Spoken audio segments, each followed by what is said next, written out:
결혼식 날짜도 잡았는데 상견례에서 파혼이라니요. 처음 통화에서는 달달하게 우리 며느리 연발하던 예비 시어머님.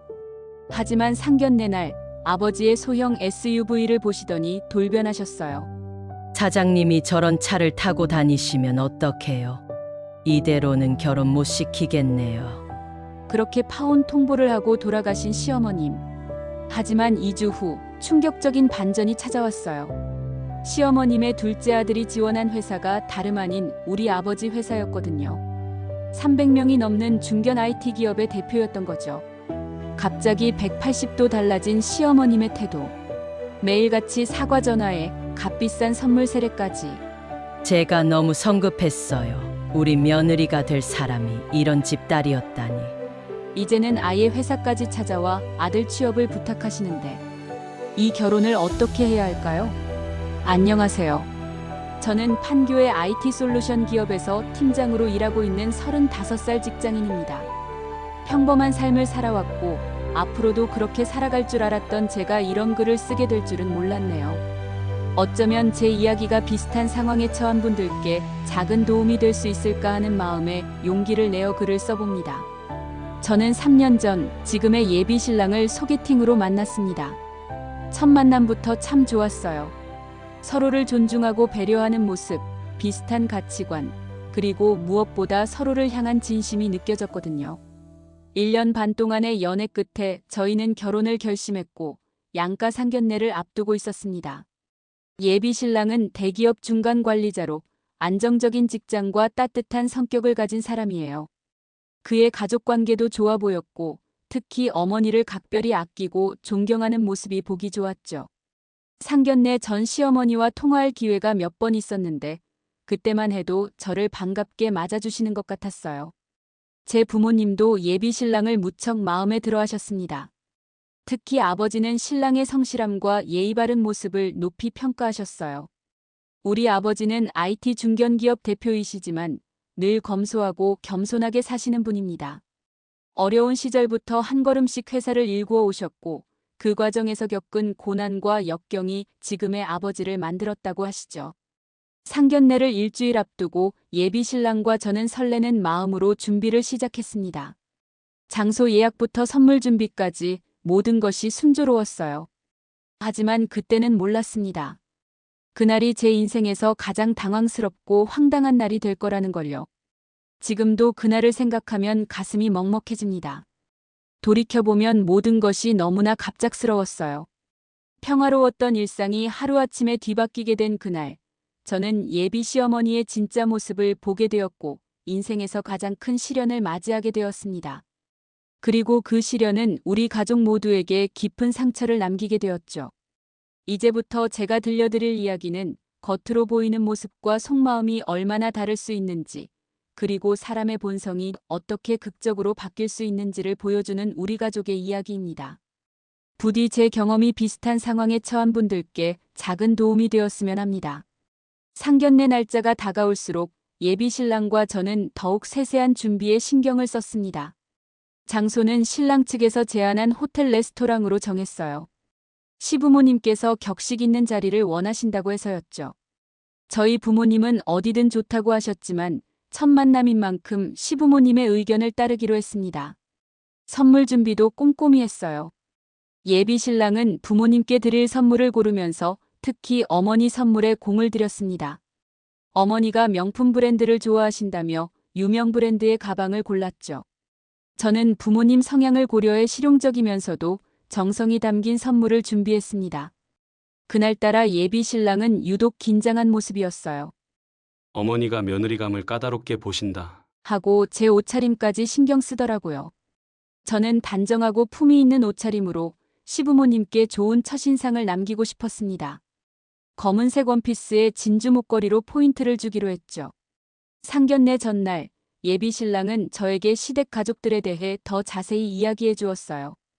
시어머니는 전업주부로 자녀 교육에 헌신하셨다고 해요. 특히 자녀들의 성공을 위해서라면 무엇이든 하시는 분이라고 했죠.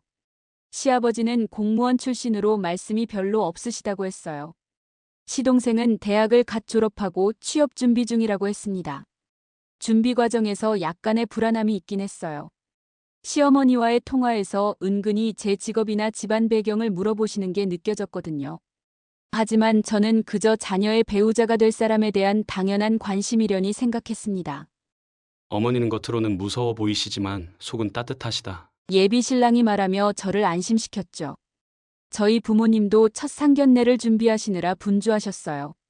특히 어머니는 제가 며느리로서 부족함이 없어 보이길 바라시는 마음에 이것저것 조언을 해주셨습니다. 아버지는 평소처럼 담담하셨지만 딸의 첫 상견례인 만큼 은근히 신경 쓰시는 게 보였어요. 모든 준비를 마치고 저는 설렘 반 긴장 반의 마음으로 잠자리에 들었습니다. 다음 날 있을 상견례에서는 어떤 일이 벌어질지, 시부모님은 저를 어떻게 봐주실지 온갖 생각이 머릿속을 맴돌았죠. 그때만 해도 저는 이 만남이 우리 가족 모두에게 잊을 수 없는 충격적인 기억으로 남게 될 줄은 상상도 못했습니다. 하지만 지금 생각해보면 그때 이미 작은 징조들이 있었던 것 같아요.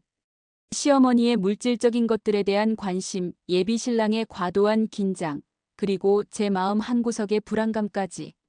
모든 것이 앞으로 일어날 일들을 암시하고 있었나 봅니다.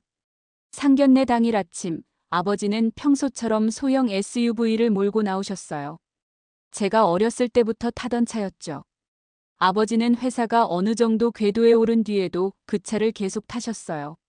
사치를 부리면 망한다. 라는 게 아버지의 지론이었거든요. 어머니는 늘 좀 더 좋은 차를 사시라고 권하셨지만 아버지는 이 차도 충분히 편하다. 라고 하시며 고집을 꺾지 않으셨죠. 예약된 레스토랑에 도착하자 예비 신랑 가족들이 먼저 와 계셨어요. 시어머님은 명품 브랜드 의상으로 차려입고 계셨고 손목에는 비싼 시계가 반짝였죠. 첫 인사를 나누는 순간부터 뭔가 달랐어요. 시어머님의 표정이 순간적으로 굳어지는 걸 놓치지 않았거든요. 저희 차를 주차장에서 보셨나 봅니다. 자리에 앉자마자 시어머님은 아버지를 힐끗거리시더니 갑자기 회사는 어떤 일을 하시나요? 물으셨어요. 아버지는 담담하게 IT 회사를 운영한다고 대답하셨죠. 그러자 시어머님은 그래서 저런 차를 타시나요? 불쑥 물으셨어요. 순간 테이블의 공기가 얼어붙었습니다. 어머니의 얼굴이 붉어지셨고 예비 신랑은 당황한 듯 어머님을 말리려 했죠. 하지만 시어머님은 멈추지 않으셨어요. 요즘 세상에 사장님이 그런 차를 타고 다니시면 어떡해요? 직원들이 뭐라고 생각하겠어요? 계속해서 차를 지적하셨습니다. 아버지는 여전히 차분하셨어요. 저는 겉모습보다 내실을 중요하게 생각합니다. 라고 짧게 대답하셨죠. 하지만 시어머님은 그 말에 더욱 불편한 기색을 보이셨어요. 테이블 위에는 이미 준비해온 음식이 차려져 있었지만 누구도 젓가락을 들 수 없는 분위기였습니다. 예비 신랑의 아버님은 계속 묵묵히 앉아 계셨고 시동생은 어색한 듯 휴대폰만 만지작거렸어요. 저는 예비 신랑과 눈빛을 주고받았지만 그도 어찌할 바를 모르는 듯 했습니다. 식사가 시작되고 나서도 분위기는 나아지지 않았어요. 대화는 어색하게 이어졌고 시어머님은 음식을 거의 드시지 않은 채 계속해서 저희 가족의 경제적 수준을 떠보려 하셨어요. 직원이 몇 명인지, 회사 매출은 얼마나 되는지, 심지어 제가 사는 아파트가 어디인지까지 물으셨죠. 그때마다 아버지는 최대한 간단히 답변하셨지만 시어머님의 표정은 점점 더 어두워져 갔습니다. 결정적인 순간은 식사가 거의 끝나갈 무렵에 찾아왔어요. 시어머님은 갑자기 자리에서 일어나시더니 죄송하지만 이대로는 안 될 것 같네요. 라고 선언하셨습니다. 그 말이 이후 벌어질 모든 일의 시작이었다는 걸 그때는 아무도 알지 못했죠. 이대로는 안 될 것 같다는 시어머니의 말씀이 떨어지자마자 레스토랑 안에는 무거운 정적이 내려앉았습니다. 저는 순간 제가 잘못 들은 건가 싶었어요. 하지만 시어머님의 다음 말씀은 더욱 충격적이었습니다. 우리 아들이 사장님 댁 사위가 된다고 해서 기대하고 왔는데 정말 실망이네요. 사장이라면 그만한 품위는 있어야 하는 거 아닌가요? 저런 차를 타고 다니시면서 무슨 체면이 서시나요? 처음부터 다시 생각해봐야 할 것 같아요. 어머니! 예비 신랑이 놀란 목소리로 외쳤지만 시어머님은 아랑곳하지 않으셨어요. 오히려 더 강하게 말씀하셨죠. 이런 분이랑 사돈이 되면 우리 집안 체면이 서겠어요? 앞으로 사돈 모임에 저런 차 타고 오실 텐데. 아들아, 우리 다시 생각해보자. 아직 늦지 않았어. 그때 우리 어머니가 자리에서 벌떡 일어나셨어요. 평소 참으시는 성격인데도 화를 참지 못하시더라고요. 돈이 그렇게 중요하시다면 우리도 이런 분과 사돈을 맺고 싶지 않네요. 우리 딸 마음만 다치게 할 것 같아서 걱정이에요. 아버지는 여전히 차분하셨어요. 천천히 일어나시더니 지갑에서 카드를 꺼내셨죠. 식사 값은 제가 내겠습니다. 오늘 이것으로 모든 인연을 매듭 짓는 게 좋겠네요. 그 말씀에 시어머님은 오히려 더 불쾌해하시는 것 같았어요. 보세요. 이렇게 무례하시잖아요. 첫 상견례인데 식사 값을 혼자 내겠다니. 이게 말이 되나요? 아들아, 이런 집안이랑 어떻게 사돈이 되겠니? 시어머님의 목소리는 점점 커졌고 주변 테이블의 손님들이 이쪽을 쳐다보기 시작했어요. 예비 신랑은 완전히 당황한 얼굴이었어요. 어머님을 말리려 했지만 소용없었죠.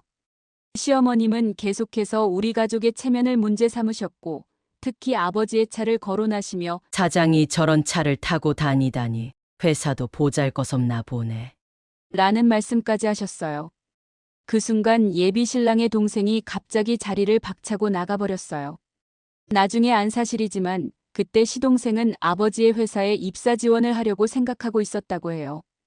어쩌면 그래서 더 민망했던 걸까요? 결국 상견례는 최악의 상태로 끝이 났어요. 시어머님은 우리 아들 인생 망치고 싶지 않다. 일방적으로 파혼을 선언하셨고 저희 가족은 그대로 자리를 떠났습니다. 레스토랑을 나서는 순간 저는 눈물이 왈칵 쏟아질 것 같았지만 꾹 참았어요. 아버지의 마음이 얼마나 아프실지 생각하니 제 상처는 오히려 작게 느껴졌거든요. 상견례가 끝나고 집으로 돌아오는 차 안은 무거운 침묵으로 가득했습니다. 아버지는 평소처럼 차분히 운전대를 잡고 계셨지만 평소보다 더 꽉 쥐고 계신 손끝이 눈에 들어왔어요. 어머니는 한숨만 계속 내쉬셨고 저는 창밖만 하염없이 바라보았죠. 집에 도착하자마자 예비 신랑에게서 전화가 왔어요. 너무 죄송합니다. 어머님을 설득해 볼 테니 조금만 시간을 주세요. 라는 말을 수없이 되풀이했죠. 하지만 저는 이미 마음이 복잡했어요. 사랑하는 사람과의 관계도 중요하지만 우리 부모님의 자존심이 이렇게 무참히 깎이는 걸 보고도 그 관계를 이어갈 수 있을지 의문이 들었거든요. 그날 밤 아버지는 서재에서 늦게까지 불을 켜고 계셨어요. 평소 일찍 주무시는 분인데 어머니는 눈물을 훔치시며 세상에 이런 시어머니가 다 있나. 우리 딸 고생시킬 뻔했다. 혼잣말처럼 중얼거리셨습니다. 다음 날부터 예비 신랑은 매일같이 연락을 해왔어요. 어머님을 설득하고 있다며 조금만 더 기다려달라고 했죠. 시어머님도 마음을 누그러뜨리실 거라고.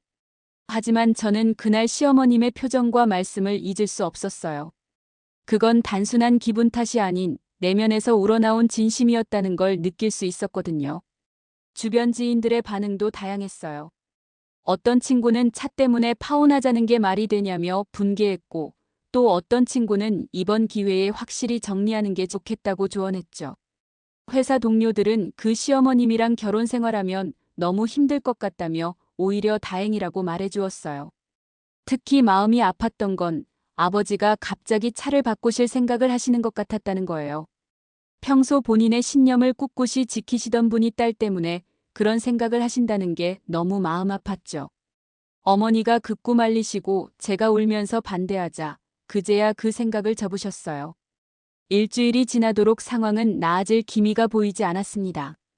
예비 신랑은 계속해서 어머님을 설득하고 있다고 했지만 시어머님의 입장은 완강했다고 해요. 우리 아들 인생인데 저런 집안과 엮일 수는 없다며 단호하게 거부하셨다고 합니다. 이런 와중에 예상치 못한 반전이 찾아왔어요. 어느 날 저녁 아버지가 퇴근하시면서 한 통의 이메일을 받으셨다고 해요. 바로 예비 시동생의 입사 지원서였죠.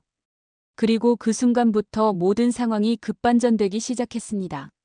상견례 이후 2주가 지난 어느 날 예비 신랑이 직접 우리 집을 찾아왔어요. 퇴근 후 저와 마주 앉은 그의 얼굴은 피곤해 보였죠. 엄마, 도저히 마음을 돌리지 않아. 내가 무릎을 꿇고 빌어도 라며 말끝을 흐렸어요. 그날의 대화는 참 무거웠어요. 예비 신랑은 어머니를 이해시켜보려 수없이 노력했다고 해요.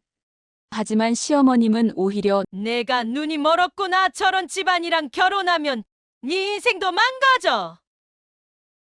더 강경한 태도를 보이셨다고 합니다. 우리 그냥 둘이 결혼할까? 어머님 반대하셔도 예비 신랑이 조심스럽게 말을 꺼냈어요. 하지만 저는 그게 해결책이 될 수 없다는 걸 알았죠. 양가 부모님의 갈등은 결혼 후에도 계속될 테고 그 상처는 더 깊어질 거예요. 더구나 우리 부모님의 자존심이 걸린 문제였어요. 어머니는 매일 밤 세상에 어떻게 저런 시어머니가 다 있냐며 한숨 쉬셨고 아버지는 더욱 말씀이 없어지셨어요.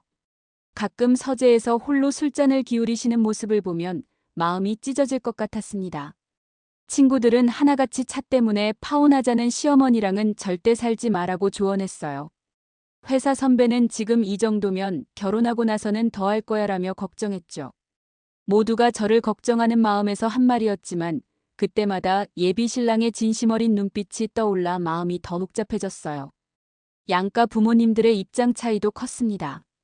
시어머님은 여전히 사장이 저런 차를 타고 다니면서 뭘 믿고 사돈을 하자는 건지 라며 불만을 토로하셨대요. 반면 우리 어머니는 돈이 전부인 줄 아는 사람과는 인연을 맺고 싶지 않다며 단호하셨죠. 그러는 한편 아버지는 묵묵히 예비 시동생의 서류를 검토하셨죠. 공정하게 평가해야지라는 말씀만 남기시고요. 이 상황에서 제가 할 수 있는 게 뭘까 고민했어요. 사랑하는 사람과의 관계도 중요하지만 부모님의 마음도 헤아려야 했으니까요. 예비 신랑도 비슷한 고민을 하고 있었을 거예요. 우리는 서로를 바라보며 한숨만 쉬었죠. 좀 더 시간을 두고 천천히 생각해보자는 말로 그날의 대화는 끝이 났어요. 하지만 이게 끝이 아니었죠. 며칠 뒤 예상치 못한 상황이 벌어졌으니까요. 시어머님의 태도가 180도 바뀌는 순간이 찾아왔던 겁니다. 우리 아버지의 회사 이야기를 하지 않고는 이 상황을 제대로 설명할 수 없을 것 같아요. 아버지는 20년 전 단 2명의 직원으로 시작해 지금은 직원 300명이 넘는 중견 IT 기업으로 성장시키신 분이에요. 하지만 그 과정이 순탄했던 건 절대 아니었죠. 아버지는 늘 말씀하셨어요. 회사가 잘 될 때일수록 더 검소해야 한다. 2008년 금융위기 때 많은 IT 기업들이 무너지는 걸 보면서 그 신념은 더욱 굳건해지셨대요. 직원들 월급은 하루도 밀린 적 없고 본인의 보수는 늘 최소한으로 유지하셨어요. 회사가 어려울 때면 아버지는 가장 먼저 본인 급여를 삭감하셨어요. 임원들의 연봉은 업계 평균보다 조금 낮은 편이지만 대신 직원들의 복지와 연봉은 경쟁사보다 높은 수준을 유지했죠. 회사는 임원 몇 명의 것이 아니라 모든 직원의 것. 바로 이것이 아버지의 경영 철학이었으니까요. 그래서 직원들 사이에서 아버지의 평판은 매우 좋았어요. 회사 주차장에는 고급차들이 몇 대 있지만 그건 전부 임원들의 차예요. 아버지는 15년 된 소형 SUV를 고집하시면서도 직원들의 자기계발비는 아낌없이 지원하셨죠. 돈은 벌기도 어렵지만 지키는 게 더 어렵다. 라는 말씀을 자주 하셨어요. 회사가 성장하면서 어머니는 종종 이제 좀 편하게 사세요. 라고 말씀하셨지만 회사 돈과 내 돈은 분명히 구분되어야 한다. 라고 하며 늘 검소한 생활을 고수하셨습니다. 특히 인상 깊었던 건 작년에 있었던 일이에요. 코로나로 IT 업계가 호황을 맞았을 때 다른 회사들은 임원 보너스를 늘렸지만 우리 회사는 그 돈으로 전 직원 재택근무 장비를 지원했어요. 아버지는 위기가 기회일 때일수록 더 겸손해야 한다. 하셨죠. 그런 아버지를 존경하는 직원들이 많았어요. 퇴사율도 업계에서 가장 낮은 편이고 신입공채 경쟁률은 늘 높았죠. 아버지는 회사의 진정한 가치는 밖에서 보이는 화려함이 아니라 안에서 느껴지는 신뢰라고 늘 강조하셨어요. 그래서 시어머님의 그 말씀이 더 마음 아팠나 봐요. 겉으로 보이는 것만으로 사람을 판단하시는 모습이 아버지가 평생 추구해온 가치관과는 정반대였으니까요. 어쩌면 이건 단순한 차의 문제가 아닌 근본적인 가치관의 차이였는지도 모르겠어요. 하지만 아버지는 이런 상황에서도 의연하셨어요. 내 탓이 아니다. 어떤 선택을 하든 너의 행복이 먼저. 말씀하시면서도 마음 한편으로는 많이 서운하셨을 거예요. 그리고 그런 아버지의 마음을 알기에 저는 더더욱 이 상황이 속상했던 것 같아요. 이런 복잡한 상황 속에서 예비 시동생의 이야기가 새로운 전환점이 되리라고는 아무도 예상하지 못했어요.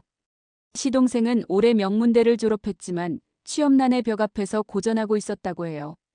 상견례 자리에서 휴대폰만 만지작거리던 그의 모습이 떠오르네요. 예비 신랑의 말로는 시동생이 정말 성실하고 똑똑한 학생이었다고 해요. 학교 다닐 때도 늘 장학금을 받았고 자격증도 여러 개 따놨대요. 하지만 요즘 취업 시장이 워낙 힘들다 보니 졸업 후 6개월째 취업을 못하고 있었죠. 시동생은 매일 아침 일찍 일어나 취업 정보를 찾아보고 자기소개서를 쓰고 면접 준비를 했다고 해요. IT 업계를 중심으로 30군데가 넘는 회사에 지원했지만 번번이 고배를 마시고 있었대요. 그러다 우연히 우리 아버지 회사의 공고를 보게 된 거죠. 사실 시동생은 상견례 전부터 우리 아버지 회사에 지원서를 써둔 상태였어요. 그런데 상견례 자리에서 그런 일이 벌어지니 얼마나 당황스러웠을까요? 어머니의 그런 태도를 보면서 자신의 취업 기회마저 날아가 버린 건 아닐까 걱정했다고 하네요. 시동생의 입장에선 정말 난처했을 것 같아요. 한편으로는 어머니의 태도가 창피하고 죄송했을 테고 다른 한편으로는 자신의 취업 문제로 고민이 깊었을 테니까요. 게다가 상견례 자리에서 우리 아버지가 보여주신 모습은 오히려 깊은 인상을 남겼다고 해요. 어머니의 무례한 태도에도 의연하게 대처하시는 모습, 그리고 검소한 생활 속에서도 직원들을 먼저 생각하는 경영 철학. 이런 것들이 오히려 자신이 일하고 싶은 회사의 모습이라고 생각했대요. 하지만 시동생은 이제 자신의 입사 지원서가 공정하게 평가받기는 어려울 거라고 체념하고 있었죠. 어머니의 그런 태도 때문에 자신의 서류는 바로 탈락될 거라고 생각했다고 해요. 그래서 다른 회사들도 계속 알아보고 있었대요. 이런 시동생의 고민을 전해 들었을 때 저는 복잡한 심정이었어요. 한편으로는 안쓰럽기도 하고 다른 한편으로는 이 상황이 어떻게 흘러갈지 궁금하기도 했죠. 그리고 우리 아버지라면 어떤 선택을 하실까 하는 생각도 들었어요. 아버지의 평소 경영 철학을 생각하면 이런 개인적인 감정이 인사결정에 영향을 미치지는 않을 것 같았어요. 하지만 이런 상황에서 시동생이 입사하게 된다면 그 후의 관계는 어떻게 될지 그런 고민이 들더라고요. 그날 저녁 아버지는 평소보다 늦게 퇴근하셨어요. 서재에 들어가시더니 한참 동안 나오지 않으셨죠. 나중에 알고 보니 그날 신입사원 서류 심사가 있었고 예비 시동생의 지원서를 검토하고 계셨던 거예요. 이 지원자는 우리가 찾던 사람이야. 아버지가 인사팀장에게 하신 말씀이라고 해요. 학부 시절 프로젝트 경험, 관련 자격증, 그리고 열정적인 자기소개서까지 모든 면에서 높은 점수를 받았다고 합니다. 사실 이력서만 보면 최종 합격권이었죠. 개인의 능력과 가족관계는 별개의 문제다. 공정한 절차대로 진행하세요. 아버지의 이 한마디로 시동생의 서류는 통과되었고 면접 대상자 명단에 이름이 올랐어요. 하지만 이 소식이 예비 시어머니께 전해지기까지는 그리 오래 걸리지 않았죠. 소문은 빠르게 퍼져나갔어요. 예비 신랑의 동생이 우리 아버지 회사에 지원했다는 것, 그리고 1차 서류 전형에 합격했다는 사실이 처음에는 지인들을 통해 나중에는 직접적으로 시어머님의 귀에 들어갔죠. 시어머님의 반응은 극적이었어요. 처음에는 말도 안 돼. 라며 믿지 않으셨대요. 우리 아버지가 운영하는 회사가 업계에서 꽤 알아주는 중견기업이라는 걸 그제야 아신 거죠. 소형차를 모는 것과 회사의 규모는 전혀 상관없다는 걸 뒤늦게 깨달으신 걸까요? 더 아이러니한 건 시동생이 지원한 다른 대기업들에서는 전부 서류 탈락했다는 거예요. 오히려 우리 아버지 회사가 유일하게 합격 소식을 전해준 곳이었죠. 이 사실을 알게 된 시어머님은 하루 종일 말씀을 못 하셨다고 해요. 예비 신랑에 따르면 시어머님이 인터넷으로 우리 아버지 회사를 검색해 보시더니 세상에 라는 말만 계속 되풀이하셨대요. 회사의 성장세, 업계 평판, 직원 복지 수준. 모든 것이 시어머님의 예상을 뛰어넘었나 봐요. 특히 충격적이었던 건 우리 회사가 작년에 받은 일하기 좋은 기업 대상 소식이었대요. 직원들의 만족도가 업계 최상위권이라는 기사를 보시고는 한동안 말을 잇지 못하셨다고 해요. 그리고 바로 그때 시어머님의 태도가 180도 바뀌기 시작했어요. 갑자기 저희 집으로 연락이 오기 시작했고 어머님께 사과하고 싶다는 말씀을 전해오셨죠. 하지만 그때는 이미 많은 것이 달라져 있었답니다. 예비 시어머니의 변화는 너무나 갑작스러웠어요. 불과 며칠 전까지만 해도 저런 집안과는 인연을 맺을 수 없다. 하시던 분이 갑자기 저희 어머니께 연락을 시작하셨거든요. 처음에는 문자 메시지였다가 곧 직접 전화까지 하시더라고요. 오해가 있었네요. 제가 너무 성급했어요. 시어머님의 사과 문자를 보면서 저는 씁쓸한 웃음만 나왔어요. 그 문자 뒤에는 우리 아들 시동생이 면접 보러 가는데 잘 부탁드립니다라는 말이 붙어 있었거든요. 진정성이 느껴지지 않는 사과였죠. 더 놀라운 건 그 다음이었어요. 어느 날 갑자기 시어머님이 저희 집 앞으로 찾아오셨어요. 손에는 고가의 건강식품 세트를 들고 계셨죠. 사돈 어르신, 이거 드시면서 저번 일은 잊어주세요. 어머니께 사과하시는데 그 모습이 영 어색해 보였어요. 예비 신랑은 더욱 난처해했어요. 어머니가 갑자기 태도를 바꾸시니까 더 부끄럽네요라며 괴로워했죠. 시어머님은 이제 아예 예비 신랑을 통해 사돈어른께 죄송하다는 말씀을 수시로 전하셨대요. 특히 시동생 면접이 다가올수록 연락이 잦아졌죠. 어머니는 이런 상황이 못마땅하셨어요.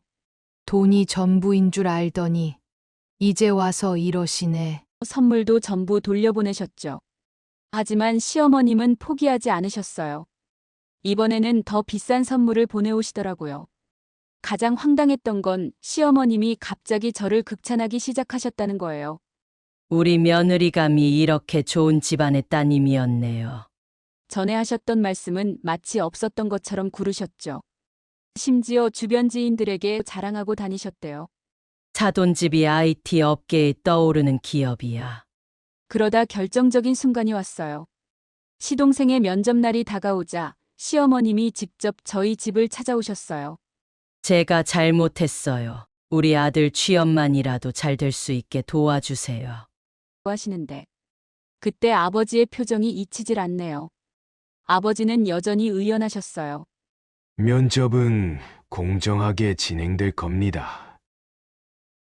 개인의 능력으로 평가받을 거예요. 그 말씀에 시어머님은 얼굴이 붉어지셨지만 계속해서 사과의 말씀을 이어가셨어요.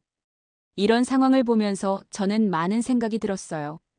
사람의 태도가 이렇게나 쉽게 바뀔 수 있다는 게 믿기지 않았거든요. 그리고 그 변화의 이유가 순수한 반성이 아닌 자식의 취업이라는 현실적인 이해관계 때문이라는 게 더욱 마음을 아프게 했죠. 그날 저녁, 우리 가족은 오랜만에 진지한 대화를 나눴어요. 아버지의 서재에 셋이 모여 앉아 이 복잡한 상황을 어떻게 해결할지 의논했죠. 각자의 생각이 달랐지만 모두 한 가지는 같았어요. 이 상황이 결코 단순하지 않다는 거였죠. 어머니는 여전히 분노가 가시지 않으신 듯 했어요. 저런 분이 시어머니라면 우리 딸 고생만 할 거예요. 돈 보고 사람 판단하더니 이제 와서 이러시는 게 말이 돼. 어머니의 목소리에는 서운함이 가득했죠. 특히 시어머님이 보내온 선물들 때문에 더 화가 나셨나 봐요. 아버지는 오랫동안 침묵하고 계시다가 입을 여셨어요. 이 상황에는 두 가지 문제가 있다. 하나는 우리 딸의 결혼 문제고, 다른 하나는 회사의 공정성 문제지. 시동생의 입사 지원은 순전히 능력으로 평가받아야 해. 하지만 그 과정에서 어떤 청탁이나 압력도 있어서는 안 돼. 제 차례가 되자 복잡한 마음을 털어놨어요. 예비 신랑은 정말 좋은 사람이에요. 하지만 시어머님의 이런 모습을 보고 나니 결혼 후의 삶이 걱정돼요. 게다가 시동생이 우리 회사에 입사하게 되면 그 관계가 더 복잡해질 것 같고 어머니는 제 어깨를 감싸 안으며 말씀하셨어요. 내 행복이 먼저야. 시어머님이 이렇게 쉽게 태도를 바꾸시는 걸 보면 나중에 또 어떻게 변하실지 모르잖니. 어머니의 우려는 현실적이었어요. 지금은 시동생 취업 때문에 저러시지만 나중에 다른 일로 또 이러실 수 있어. 아버지는 깊은 한숨을 내쉬셨어요. 공과 사는 분명히 구분되어야 해. 세사에 인사 문제는 공정하게 처리할 거야 하지만 우리 가족의 문제는 내가 결정해야 할 것 같구나. 아버지의 말씀은 언제나처럼 명확했어요. 그날의 가족회의는 밤늦게까지 이어졌어요. 결론은 났지만 마음은 더 무거워졌죠. 아버지는 회사 일은 원칙대로 하시되 결혼 문제는 제가 신중히 결정하기를 바라셨어요. 어머니는 여전히 반대하셨지만 최종 결정은 저를 믿고 맡기시겠다고 하셨고요. 그리고 그날 이후 예상치 못한 상황들이 연달아 벌어지기 시작했답니다. 시어머님의 예측할 수 없는 행동들은 계속됐고 우리 가족은 더 큰 혼란 속으로 빠져들게 됐어요. 다음 날 저는 예비 신랑과 만났어요. 카페에서 마주 앉은 그의 얼굴은 그 어느 때보다 지쳐 보였죠. 어머니가 계속 시동생 취업 얘기만 하세요. 사과는 하시는데 진심이 느껴지지 않아요. 그의 목소리에는 깊은 한숨이 묻어 있었어요. 예비 신랑도 이 상황이 불편한 건 마찬가지였나 봐요. 어머니가 갑자기 태도를 바꾸신 게 저도 너무 부끄럽고 죄송해요. 처음에는 차 때문에 그러시더니 이제는 회사 때문에 이게 다 제가 부족해서예요. 자책하는 그를 보니 마음이 아팠어요. 사실 예비 신랑은 이 모든 상황의 피해자이기도 했어요. 어머니의 처음 태도에도 상처받았을 테고 지금의 돌변된 모습에도 괴로워하고 있었으니까요.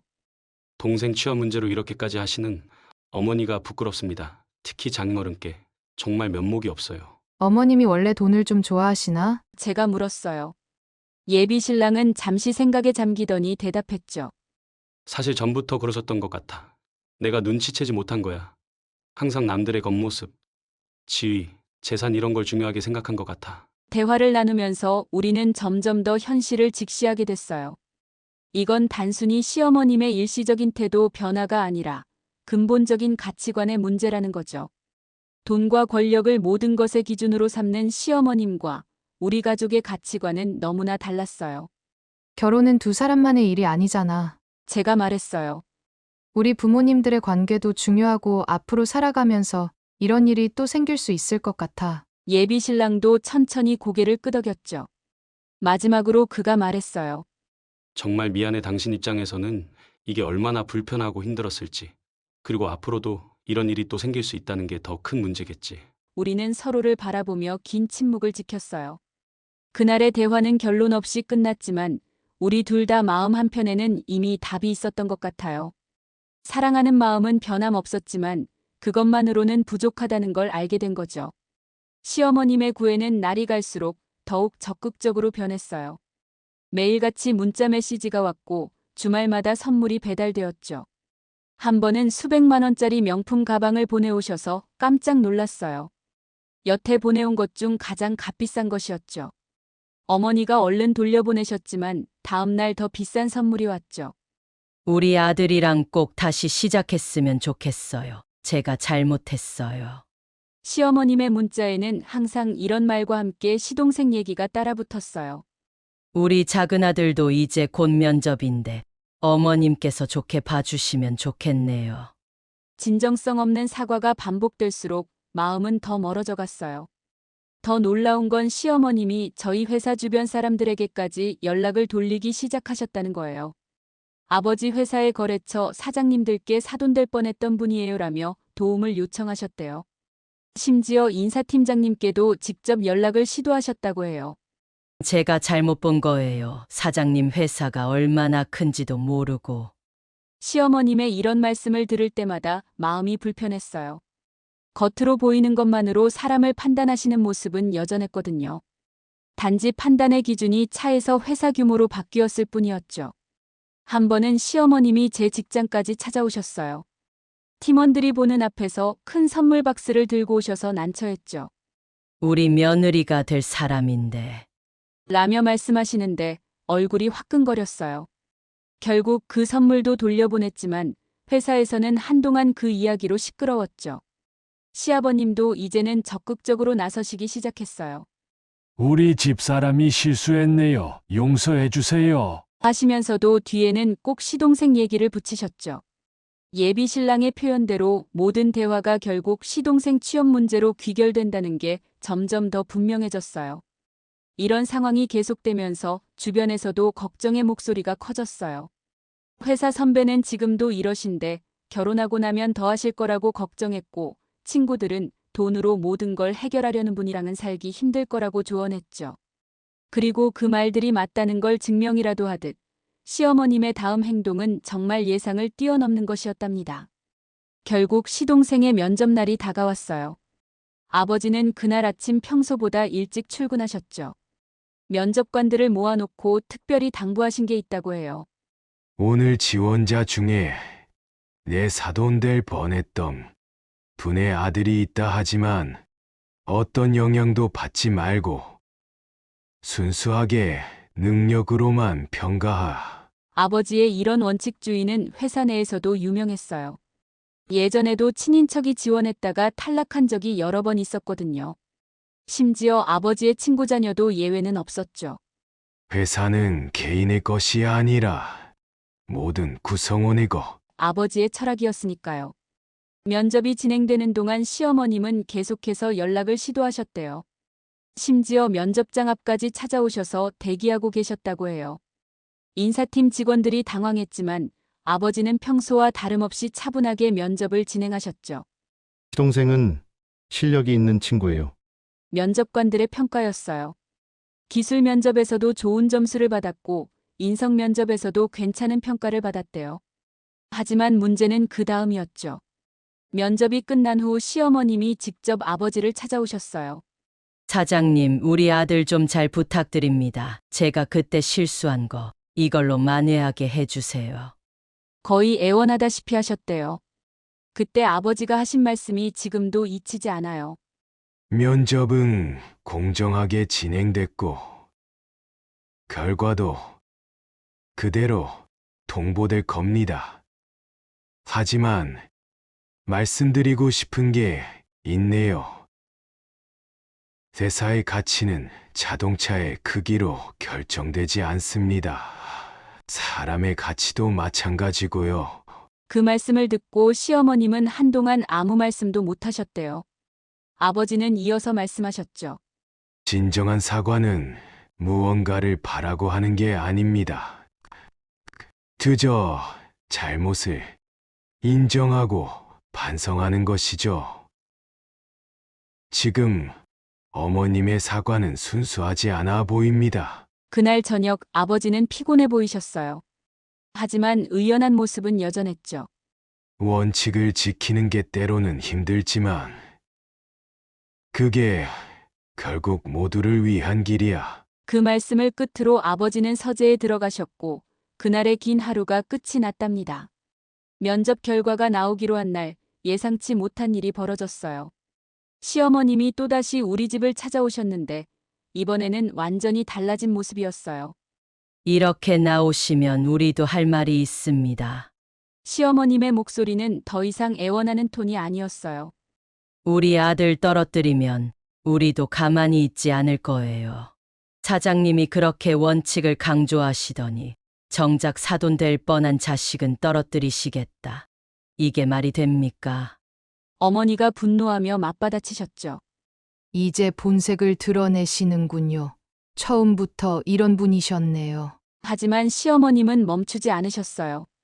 회사 일을 이렇게 감정적으로 처리하시면 어떡해요? 우리가 가만히 있을 것 같아요. 그리고는 더 충격적인 말씀을 하셨어요. 내 친가의 친척 중에 그쪽 회사 거래처 중역이랑 친분이 있어요. 이 일이 밖으로 새나가면 좋지 않을 텐데. 노골적인 협박이었죠. 저는 그 자리에서 울컥했어요. 어머님, 지금 협박하시는 거예요? 시어머님은 오히려 저를 노려보셨어요. 너도 참 시어머니 될 사람한테 이렇게 나오면 되겠니? 우리 아들 인생이 걸린 문제인데. 더 놀라운 건 그 다음이었어요.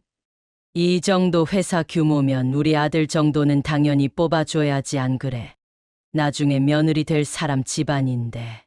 마치 회사가 개인 소유물이라도 되는 것처럼 말씀하시는 거예요. 어머니는 단호하게 말씀하셨어요. 이제 그만 가보세요. 더 이상 할 말 없습니다. 하지만 시어머님은 돌아가시면서도 후회하지 않게 잘 생각해 보세요.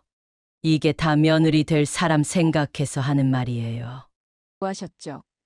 그날 저녁 예비 신랑에게 전화가 왔어요. 어머니가 또 무슨 일을 저지르셨다며 정말 죄송합니다. 하지만 이제는 달랐어요. 이런 사과조차도 공허하게 들렸거든요. 그날 밤 저는 오랜 고민 끝에 결단을 내렸어요. 아버지의 서재를 찾아갔죠. 아버지, 저 결심했어요. 아버지는 책을 보시다가 고개를 드셨어요. 그래, 말해보렴. 저 이제 예비 신랑과 헤어지려고 해요. 제 목소리가 살짝 떨렸지만 마음은 확고했어요. 시어머님의 오늘 모습을 보면서 깨달았어요. 이건 단순한 오해나 실수가 아니라 근본적인 가치관의 차이라는 거요. 아버지는 잠시 침묵하시다가 말씀하셨어요. 내 결정을 존중한다 하지만 시동생 면접 결과와는 별개의 문제다. 회사 일은 공정하게 처리될 거야. 역시 아버지다웠어요. 개인적인 감정과 회사 일을 철저히 분리하시는. 다음 날 예비 신랑을 만났어요. 카페에서 마주 앉은 그의 얼굴은 이미 짐작하고 있었다는 듯했죠. 어머님 일은 정말 미안해요. 저도 이제는 더 이상 변명의 여지가 없네요. 오빠도 많이 힘들었을 거예요. 하지만 우리 여기서 멈추는 게 좋을 것 같아요. 제가 먼저 입을 열었어요. 어머님과 우리 가족의 가치관은 너무 달라요. 이건 시간이 지난다고 해결될 문제가 아닌 것 같아요. 예비 신랑도 천천히 고개를 끄덕였어요. 알아요. 사실 나도 며칠 전부터 같은 생각을 하고 있었어요. 어머님의 진심을 본 것 같아서 당신이 이런 분과 평생을 함께해야 한다고 생각하니 마음이 아팠어요. 그렇게 우리는 헤어지기로 했어요. 긴 대화 끝에 내린 결정이었죠. 서로를 사랑했지만 그것만으로는 부족하다는 걸 둘 다 알게 됐으니까요. 그리고 그날 오후 시동생의 면접 결과가 나왔어요. 합격이었죠. 순수하게 실력으로 평가받은 결과였어요. 하지만 시동생은 그날 저녁 아버지께 직접 전화를 걸어 입사를 포기한다고 말씀드렸대요. 어머님의 행동을 보고 너무 부끄러웠습니다. 이런 상황에서는 제가 회사에 누가 될 것 같아요. 이렇게 모든 일이 마무리되었어요. 길고 힘들었던 시간이었지만 우리 모두가 각자의 선택을 했고 그 선택에 대한 책임을 졌죠. 그로부터 6개월이 지난 지금 저는 그때의 선택이 옳았다고 확신해요. 힘들었지만 그 시간을 통해 많은 것을 배웠거든요. 사람의 진심이 무엇인지, 가치관의 차이가 얼마나 중요한지, 그리고 결혼이란 두 사람만의 일이 아니라는 것까지. 가끔 예비 신랑 소식이 들려와요. 그도 잘 지내고 있다고 해요. 어쩌면 우리 모두에게 이게 최선의 결과였는지도 모르겠어요. 시어머님은 여전히 주변 지인들을 통해 연락을 시도하신다고 하지만 이제는 더 이상 마음이 흔들리지 않아요. 아버지는 여전히 그 소형 SUV를 타고 다니세요.